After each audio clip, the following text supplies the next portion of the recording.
Hi everybody, this is Dana, and today I'm going to show you how to install and use the Microsoft Suite for LACCD students.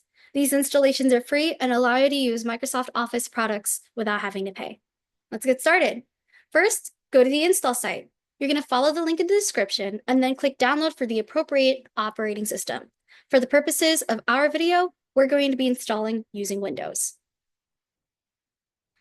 Once it's completed, go ahead and click the Office Setup file that's going to be in your Downloads folder. This will open the installer. When the installer is open, you're going to go ahead and allow those applications to install onto your device. The computer will let you know when it's done. Now you can open a Microsoft application when you're done.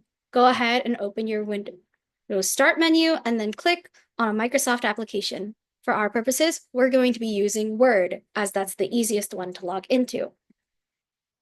From there, you can go ahead and click the Sign In button on the top right corner of the screen. You might also be prompted to already sign in when the application opens. You'll see a screen that says Activate Office. When you activate Office, you're going to go ahead and type in your student.laccd.edu email. From there, once you click Next, you'll be prompted to log into LACCD just like you would for Canvas. Go ahead and sign in with your student.laccd.edu email and password. Then you're going to click on the blue button for Sign In. From here, you will have some options.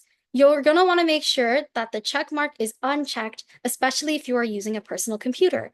However, you also will want your Suite applications to work across everything from Word to PowerPoint to Excel. So you'll go ahead and click Yes, all apps.